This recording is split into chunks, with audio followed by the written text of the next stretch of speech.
कर लेते हैं। राजा हत्याकांड से जुड़ा बड़ा अपडेट आप जान लीजिए। राजा हत्याकांड के आरोपियों की पेशी हुई है। 5 आरोपियों को शिलांग कोर्ट में पेश किया गया।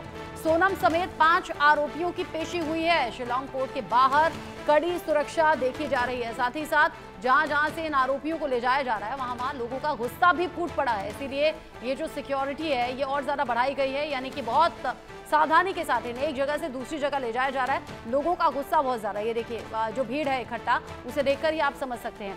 अभी फिलहाल शिलांग कोर्ट में पेशी हुई और शिलांग कोर्ट के बाहर सुरक्षा के कड़े इंतजाम है। राजा हत्याकांड के सभी आरोपी हैं। सोनम बेवफा के साथ साथ कातिल भी निकली। राजा के साथ में शादी की, राजा को मारने की पूरी प्लानिंग रचाई अपने प्रेमी राज कुशवाहा के साथ रहने के लिए। एहतियाब शेख मेरे साथ में जुड़ गए हैं, सीनियर कुलीग मेरे साथ ज्यादा अपडेट के साथ। एहतियाब, एक खुलासा बड़ा चौंकाने वाला है। अब खुलासे में यह भी कि सोनम की पूरी प्लानिंग थी, राज कुशवाहा के साथ जिंदगी बितानी थी। पापा हार्ट पेशेंट थे, सुहाग रात तक मनाने नहीं दी थी राजा को। उसने भी बहाना बनाया था, कामाख्या देवी मंदिर चलते हैं, दर्शन करेंगे, उसके बाद में करीब आना। उधर राजा को बता रही थी कि करीब आ रहा है, मुझे अच्छा नहीं लग रहा। ये सब कुछ मर्डर की प्लानिंग थी और ये आज की नहीं, पहले से थी। देखिए, निश्चित ही रचना इस पूरे कंस्पिरेसी को यदि हम देखते हैं तो it can be clearly stated as a well planned murder. ये एक वेल प्लान्ड मर्डर था जिसकी प्लानिंग बहुत पहले की गई थी। जिस तरीके से पुलिस के सूत्रों से जो जानकारी मिल रही है वो साफ तौर के ऊपर इस बात को इंडिकेट करते हैं कि किस तरीके से पूरा प्लान बना के plan 1, plan A and plan B के साथ में इसको एग्जीक्यूट किया गया था।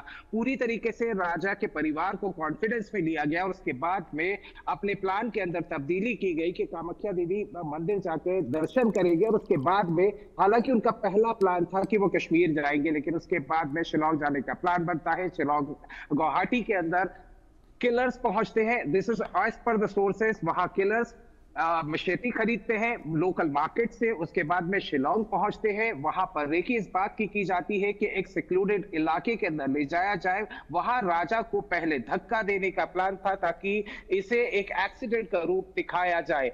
वो प्लान कामयाब होते नहीं दिखा तो brutally murdered, Raja was brutally murdered by 2 stabs. जो ऑटोप्सी रिपोर्ट मेघालय पुलिस ने शेयर की थी उसके अनुसार राजा को पीछे से वार किया गया था और एक वार आगे से किया गया था। निश्चित रूप से यह कहा जा सकता है कि कोल्ड ब्लडेड मर्डर था और इस कोल्ड ब्लडेड मर्डर के अंदर सबसे बड़ा जो सवाल खड़ा हो रहा था कि आखिर इसका एग्जीक्यूशन कैसे हुआ। मेघालय पुलिस ने अपनी तरफ से पूरी तफ्तीश की। 17 days, it took only 17 days to unfold this mystery. और इसमें इंदौर क्राइम ब्रांच का भी बड़ा क्रेडिट जाता है क्योंकि जितने भी टेक्निकल एस्पेक्ट्स थे, मेघालय पुलिस को इंदौर क्राइम ब्रांच ने हर तरीके से एड किया, वो सभी असिस्टेंस प्रोवाइड किए। और उसके बाद में हमने देखा कि वो 4 कातिल जो कि इस पूरे कंस्पिरेसी के अंदर शामिल थे उन्हें मध्य प्रदेश से गिरफ्तार किया गया। 3 को इंदौर से उठाया गया, 1 को बीना से गिरफ्तार किया गया।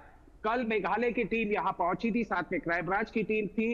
एक कातिल जिसके बारे में बताया जाता है कि उसी ने राजा के ऊपर हमला किया था, विक्की चौहान, उसके घर पर मेघालय पुलिस और इंदौर क्राइम ब्रांच की पुलिस पहुंची थी। वहां जाके तहकीकात की गई। 3 घंटे तक लगातार उसको वहां उसके घर में ले जाकर तहकीकात की गई और हर सुराग को मेघालय पुलिस अपने साथ लेकर गई है। निश्चित रूप से ये कहा जा सकता है कि जहां तक राजा की फैमिली का बात है तो कहीं ना कहीं दे फील बिट्रेड, यानी उनके साथ धोखा हुआ है। आज एक टर्न अबाउट इंसिडेंट ये रहा कि आज राजा रघुवंशी के घर पर सोनम के भाई गोविंद पहुंचते हैं। गोविंद लगातार विपिन रघुवंशी के साथ में संपर्क में रह रहे थे। हाँ। लगातार राजा और सोनम को ढूंढने की कोशिश कर रहे थे। रचना, सोनम भी इधर उधर भागती रही। वो जान गई थी राज कुशवाहा बाकी आरोपी पकड़े गए हैं, इसीलिए थककर हारकर सरेंडर वाली भूमिका में आई, वरना भागने की तैयारी तो नेपाल की थी। बहुत शुक्रिया आपका एहतियात।